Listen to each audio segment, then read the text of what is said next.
All right, everybody, how's it going out there? Welcome to MetaFide Spaces today. I'm your co-host, Frank Spicer, CEO of MetaFide, also co-founder. With us is Keyboard Yeti, our CDO. We're going to get to that in a second, and Matt Cross, co-founder and chief business development officer.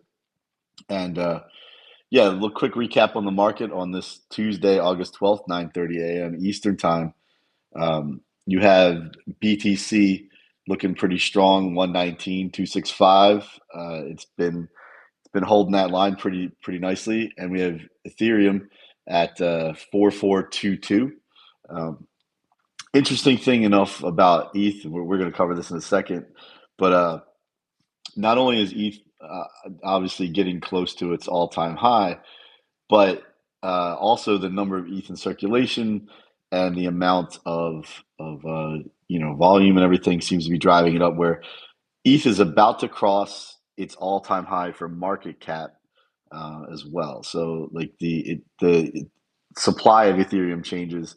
Um, they can mint more into circulation, and this is a considerable event for us to look at here in the world of DeFi. So we're going to get into that. But first, before we get any further, how's it going today, Matt? Yo, everyone. Doing great today. Gonna hopefully see some people in person today at NYC. There's a little fintech institutional conference. MetaFide will be around. Hoping everyone has a good day today. Yeah, and what about you, Yeti? What are you up to?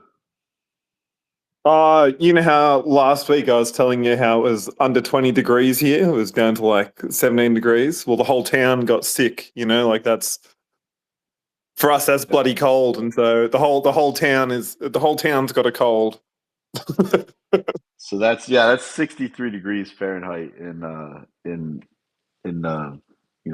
whatever the heck in miles, whatever the hell we're measuring in.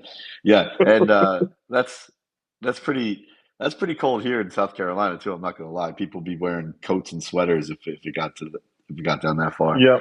So I'm sorry for your tragedy. What I saw you advertised on the banner for this as the CDO. What's the CDO? Community Development Officer. Okay, all right, all right. That was That the makes title sense. you gave us. Yeah, no, that makes sense. It's in the org chart, so you're right. Uh, I should have seen that coming. All right, cool. So we're gonna get into the topic of today's discussion, FIDE tokenomics. What we learned from the past and what we're working on and coming into this launch here. Um, Matt and I talk about this all the time. There's a couple different kinds of tokenomics, right? There's inflationary tokenomics where the supply is not fixed, people can mint more into existence, and then there's sort of fixed supply, i.e., also deflationary, whether or not people lose them or don't, or they get locked up or whatever. And we are of the camp that greatly prefers the fixed supply deflationary model because it's a lot more fair to users, right? Especially early users. So everybody on this is going to be happy to hear that. I'm sure. Matt, do you want to talk a little bit about the problems in an inflationary tokenomics ecosystem? Yeah, I'd love to talk about it. So I think we originally started off in this space trying to use math in our benefit, right? By having a fixed supply and then eventually have driving scarcity as that fixed supply gets gathered up or cornered. And, that's more related to Bitcoin. And then one day we decided to, copy maybe some of the existing problems from the system that we have now and create inflationary systems as a way to have, a flowing economy and continue to fund quote unquote growth of an economy. And I think that's really not what we're looking to do in crypto, right? We don't want to import the existing problems of a system into a new system. We want to create something where, us being early can benefit those users and there's no, ability to kind of steal out of those pockets from the users as you, quote unquote, add growth or help growth into the market. And, a lot of crypto, right, is about utilizing math, and there's a way to utilize math to our benefit which is either having, deflationary systems, or also having, fixed supplies where eventually, that gets bought up by people and less people want to give out those tokens, less is in circulation, and then that price naturally appreciates. Yeah. So to sort of set the table here, there's a couple different schools of thought, like major schools of economics, right? And it's worth knowing this because you can understand how people have been trying to screw you up until this point, right? Um, there's Keynesian economics from the economist John Maynard Keynes. He was a sort of a proponent of central bank managed money supplies. Essentially, you give a few people the decision on how much money should be in the system, and then they inject liquidity into the system, which is really just a fancy way of saying print money to create more currency in circulation to encourage spending. And that spending gets classified as an investment, like in everybody's government reports. The United States government and most central banks around the world operate on a Keynesian policy. There's also a school of thought, the monetarist school of thought from Milton Friedman, who's actually my friend Dan's uncle over there at Overtime, where Dan was the previous CEO of Draw Something, if anybody out there remembers that game. And I'm always giving him shit because obviously his uncle was a bright professor at the University of Chicago, but they also believe in just being able to print money in a bunch of different circumstances. Um, when I was in university, I realized that like something didn't seem right. Like I noticed my father when I was younger as a truck driver. My mom just did work at an insurance agency, and I used to notice that every time my every time they would raise interest rates, my father and a lot of other people's jobs would either be wiped out or would be on the block. And it got to be one of those things where I started to realize, like, wait, that seems like a way to sort of control and manipulate the labor being deployed in a system. And I understand one of the chartered things of the Federal Reserve is to have um, stable growth and to manage unemployment. So they have basically two levers. They print more money when they want to employ more people, and by lowering interest rates, which encourages people to then lend it out through that cascading system that we talked about, or they raise interest rates, which dries up spending and investment, and all the things on the edges kind of suffer. And those on the edges are typically poor people or people just working regular jobs. So I didn't think that was fair. It seemed like it left the decisions in the hands of a bunch of bankers. And if anybody remembers the 2008 banking crisis with Lehman Brothers, where they all got bonuses and they all got, they got paid to stay there. They didn't have to suffer for their mistakes, but ordinary people everywhere in the world suffered from that. And that was enough to sort of, if that isn't enough to piss you off, I don't know what is. So I belong to a school of thought called Austrian economics. It was, I guess it started with this school of Austrian economists. Uh, Ludwig von Mises was one of the first ones. I encourage everybody out there to read, Human Action and then Man, Economy, and State by Murray Rothbard. Um, Murray Rothbard was a math professor at the University of Columbia, and he was Mises' like student, his primary student. So I actually fell in with those guys. Murray's student was a guy named Walter Block, and there's a bunch of them. But Walter Block was a economist, and he still is at the University of Loyola in Louisiana, down there in New Orleans. And I became friends with Walter in '98, 2000, something like that, and even got to visit and sit in on his classes. And I really got a good view of what Austrian economics was, because I noticed all the people who were trying to hedge inflation by buying gold seem to all be gravitating towards this school of economics. And it's no surprise that universities today teach that the guys doing the Austrian analysis of economics, they're all a bunch of crackpots, and you shouldn't listen to them, and don't listen to those guys because it's never it basically it takes power away from the system, and that's why they don't like it, because they work for the system and they write papers and publish them so that each other reads them, and they just sit around and justify reasons to print money, which is really a justification for why they and people like them should have power. And obviously, when you're looking at what's going on, I thought, well, these Austrian guys aren't looking to coerce or steal or print or defraud anybody. That seems more fair. Let's pay attention to that. So fast forward to the point where I was talking about the Lehman Brothers banking crisis. They bail everybody out with TARP, the Toxic Asset Relief Program. And then when that doesn't do the job, they start this thing called quantitative easing, which again is just a fancy word for print more money. When QE2, quantitative easing 2, comes out, that's when the white paper that Satoshi wrote starts to circulate about he actually writes it between QE1 and QE2. So it starts to circulate, and I say that he, but it could be they. The paper goes out, and it starts to gain adoption on QE2. And the first actual implementation of Bitcoin, the first block that's written to the Bitcoin network, talks about the problem of quantitative easing 2, QE2. It's a literal protest against them doing this to people around the world. And when you think about well, what's that got to do with me? That's that's not really going to impact me much, but it does, because if you're one of these people who is essentially selling your labor, right? So that's your product. You can go to work and do work stuff, and you do a good job or big job or a small job or whatever it is, you get paid for that. And then at the end of that, so say you're able to save what is the equivalent of 10 hours of your pay every month.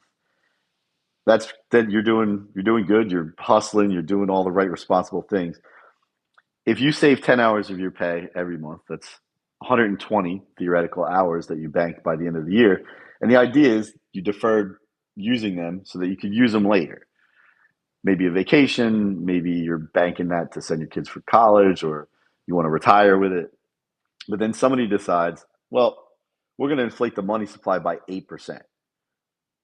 So they're going to print 8% more dollars in the circulation. And now what you do is you lose 8% of 120. And I'm not really going to do that math, but what is that? Is it 16? Something like that? 20? Whatever. It's too early for me to be doing that kind of math. But essentially, they wind up taking hours away from you. And it's the same thing as if your local bank, say it was just you and the townsfolk that had a local bank, and somebody came up and robbed the bank and took half of your stuff out of it. You'd be, when there's no insurance to refund it, you'd be rightfully mad. But what people don't understand is the monetary system now, the way it works, is the equivalent of somebody pulling up to your bank with a Brinks truck and dropping the money for free on the steps of the bank, so everybody else except you can go around and get that money. So your money's still inside, but now it's worth half as much if they drop the equivalent amount to the bank outside the bank. And you don't feel it right away because it takes a little while to add up. But essentially what they do is they steal your time, your decision-making power, and your labor that you deferred consumption, that you wanted to make decisions with. They made it so that it's less valuable. And that's the big problem with the way things work now. So, it's worth knowing all that nonsense. Thanks for indulging me and let me go down that tangent.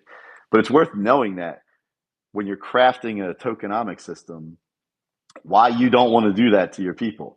You don't want to take the people who invested in you early and then devalue that investment by printing more as you go. The idea is to have a good, responsible management system, make sure that it works, make sure you're going to reward the people that gave you the value, and that you don't cut them out of the system. And we took a lot of care in doing that. I'm going to pause there, but Matt, do you want to give a brief background of how we came about with the tokenomics system we have? Yeah, originally the theory was just what you said there, was to create, a deflationary system where we value those people who have come in early and make sure that we maintain the value throughout the growth of the system and we never dilute it in any way. And then what we decided to come up with is a way to burn tokens out of circulation with each one of the games, because we said, hey, as long as people play in these short-term games, we're always going to be able to take a certain amount of tokens out of circulation, and that will help with any of the token pressure. And eventually, if we could send those tokens to a burn address, right, they've been eliminated out of the supply, and now there's less in circulation, which increases the overall price, because now there's less in that main liquidity pool when you still have, say USDC on the other side of the pair. And so that was one of our, first instruments to kind of help fight any of inflation.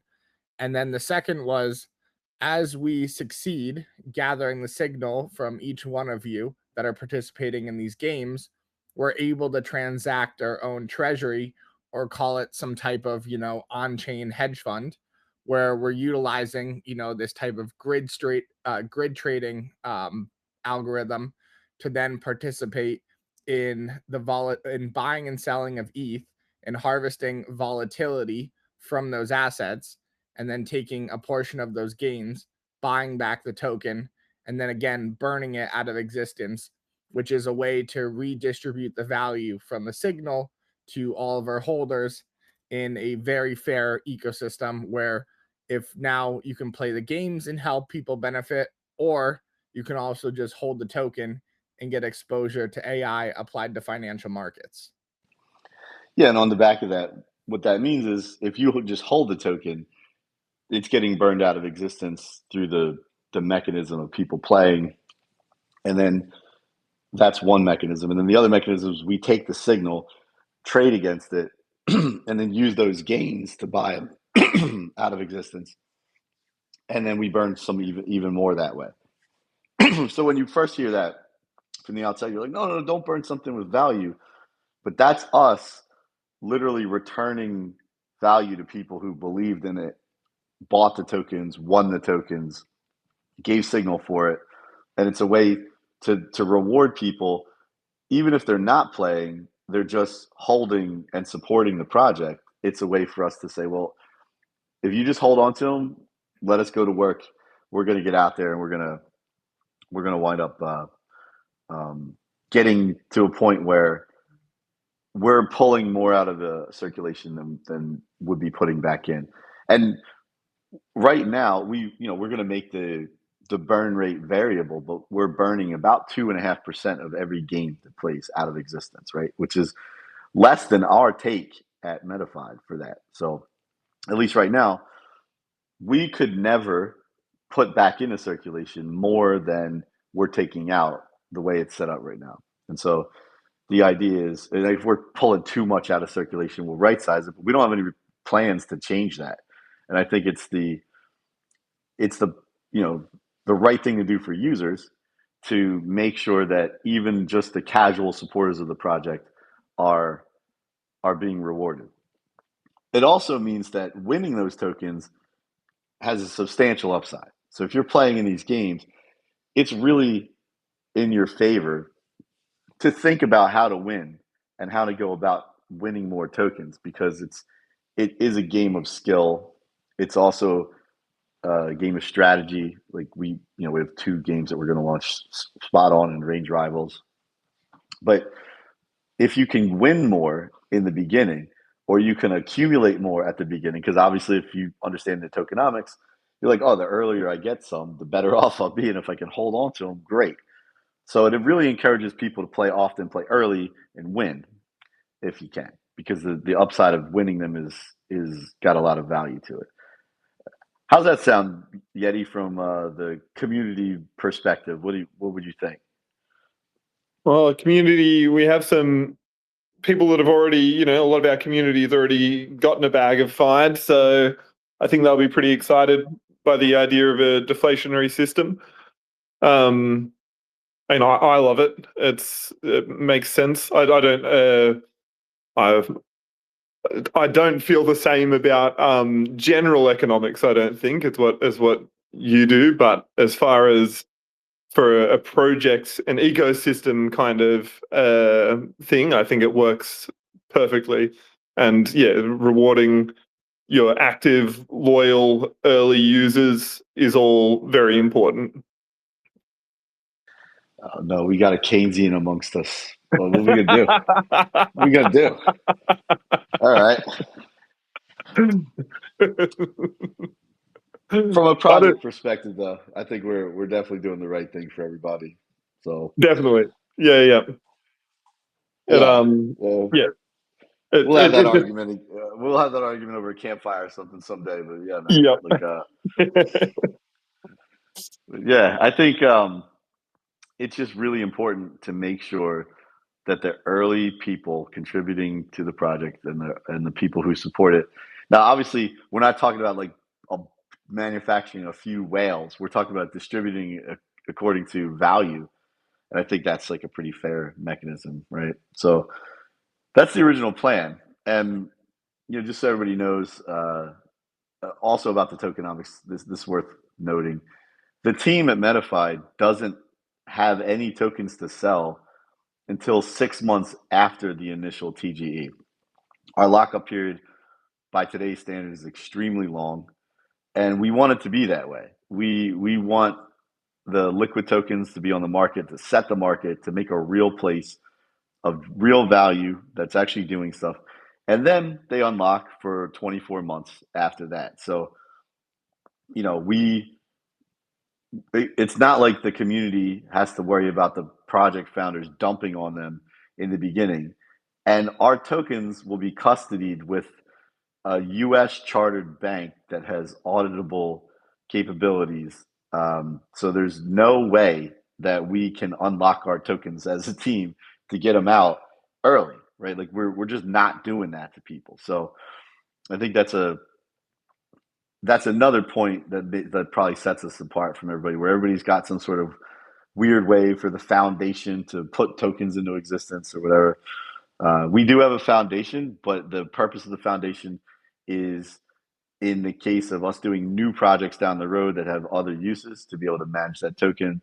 The foundation is nonprofit, so it doesn't have a profit motive to try to go out and maximize gains for the foundation. It's really just about the responsible management of the token, because we have a big roadmap on the back of this, right? Like after spot and range go out, we're going to do an options game. Might possibly revive high low. We'll see. We're talking about that.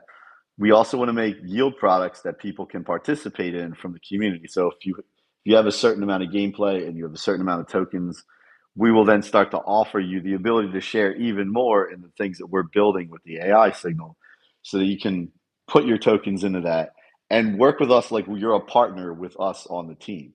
We want our people that have done this with us to come all along for the ride. So I think it's really important to, when you're looking at projects, like, do they have plans for you in the future, or does it just sound like they're trying to get the number just high enough to rug retail and run off to Bali and be another crypto dork with a Instagram live account that's telling you, this is what I did. I got out there and I am some sort of genius hustler or whatever. Like, nah, like, just, we're going to build a different type of economic system together, and we're going to use it to arbitrage the value out of the old system and give it to the new people who deserve it because they're providing value. That's kind of the way we see the world. And that's a dangerous concept, I understand. So if I got shot like John F. Kennedy at some point, you know why, and there's enough people here that can look into it. So avenge me if that ever happens. But you got anything to say about that, Matt? I'm just laughing about what you just said. Yeah, hopefully that never happens. We definitely need you as a CEO. You've been a great contributing team member. But I kind of just got lost in that one. But yeah, I would say these are dangerous concepts. Not everyone agrees with them, but I think these are some of the things that we need to stand on. A belief in a more fair world, and we actually have the chance to recreate a better system right now before they continue to import the bugs of the existing system. And again, nobody's going to uphold this but us. Institutions want to see the just a system that they could understand, that's already worked extremely well for them. They don't want to see the benefit be in the hands of the people. So we're going to have to fight really hard for this. But I know, if we stick together as a community, we have a chance of creating a better world for all of us and our future kids. Yeah, I agree. Man. Well said. And we want to change some things. We don't want to just leave it the way we found it. We want to leave it a little bit better. I think the primary thing I'd be listening to if I was in the audience, and I was already a holder of FIDE from the Mantle AI project. For almost all of you, you're going to be able to port your tokens over, unless you did something really ridiculous. And we're going to be announcing a premium for doing that. So we're going to give you a slight bump to bring your tokens over. We appreciate what you've done for us so far. So we're going to announce that through the community. Yeti and Roaming and Dilly will be able to help you out with that. But we're just working through the porting onboarding process right now. So that feels like a good product in itself. So your experience of bringing your tokens over should be painless, and it should feel welcoming to join us when we launch here in the very near future. So yeah, we're going to take care of everybody that took care of us and make sure there's rules for onboarding them into the new system, and we're looking forward to that. So we're getting close to time here. Is there any pressing community questions there, Yeti, before we wind down? So I feel like you answered a couple of them just then. But so we've got Miracle asking, he heard there's going to be some rules to unlock FIDE when migrating to the new chain from Mantle. Does this involve a vesting schedule? Not exactly a vesting schedule, but there'll be a playthrough requirement. So when you bring them over, you have to play them a certain amount of times when you bring them over. But for the most part, once you satisfy that, you're good to go. And when TG happens, you should be as long as you've been with us doing the right thing, playing your tokens and having them in circulation, you should be good to go. TG, so let it rip. Nice one. And we also have, here's one that you'll like. What's the possibility of Solana as a network for FIDE Surge? I would say it's, as a percentage, it's better than the temperature where you are. I think that's when converted better to than Fahrenheit.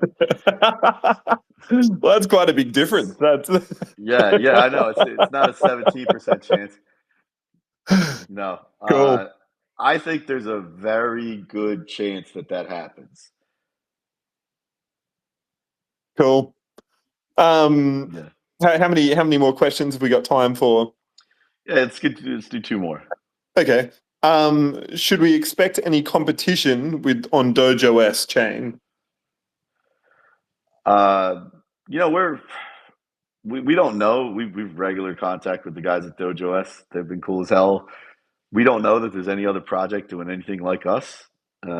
So I don't know that there's going to be competition with us. There will be a competition to welcome people in when we launch, and I think that's going to be pretty cool. So there's going to be probably incentives and stuff when we go live over there. But I think that's what he meant.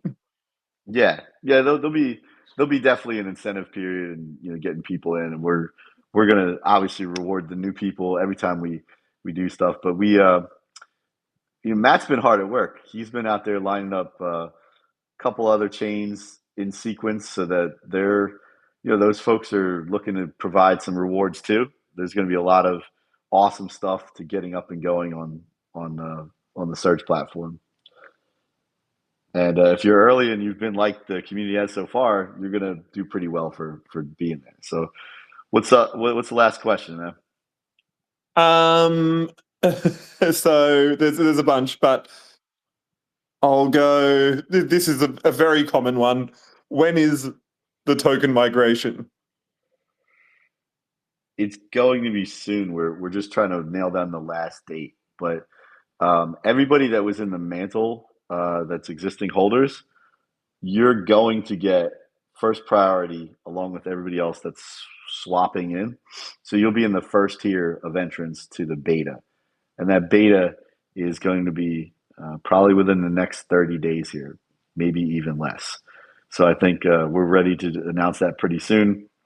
And we're just working through the final details, testing, pressure testing it all. But those early supporters will be able to come in first. So you'll also get the first rights to invite people too, which will entitle you to earnings related to those people in the game. So you'll be way high up in the stack. So as it starts to spread, you get points for bringing people, sort of like one of those MLM schemes that people are selling vitamins and supplements with, except this time you actually get value for it. So, though it works, it's just maybe not the greatest implementation so far, but this will help people share in the value they create, which is, again, right in line with the way we see things. So we're getting there towards time. I'm going to say, let's see everybody Thursday. I think we might change the time. So hold on. I'm going to hold off on announcing the time, but let's figure out when we can get everybody in there. Join us on Discord, discord.gg/FIDE-token. Find us on YouTube at MetaFIDE. Find us on X at FIDE_AI. And definitely make sure you're subscribed to the Surge waitlist if you're not already. You want to get in early. We want you to get in early, especially if you're the kind of folks that are listening to this on X or YouTube. We want you, our early supporters, to be in this because there's a lot of value on the other side of it. So get in, get early, share in the upside. We want you to do it. I want to thank everybody for doing this. I want to thank Matt for being here and sticking through this the whole time and working to make the right decision, even in the times that we could have made the easy wrong decision. We stuck to our guns and we got through it to get to this point. And now we get to click the button and have it pay off. So I just want to thank Matt, especially for sticking through it, So thank you for that, bud. Thank you, brother. Wouldn't have been able to do without you either. Yeah, man. We're us in the community, man. And Gunnar, big shout to Gunnar, FB, Kevin. Want to say thanks to everybody that's been in it since the day one. So thank you, everybody. Thanks for listening to my rant on economics. I'm going to change Eddie's mind eventually, but we'll pick this up on Thursday. Join us then, and until then, everybody have a great week. Take care, everyone. MetaFIDE is the only AI-powered Bitcoin prediction game where traders compete in real time to forecast BTC's price in a fast 1 to 5 minute round. Test your skills against global players. Take on 1x risk with the ability to win multiplied payouts and prize pots. The more accurate and early, the better the outcome. Pre-register now for early access to generational wealth.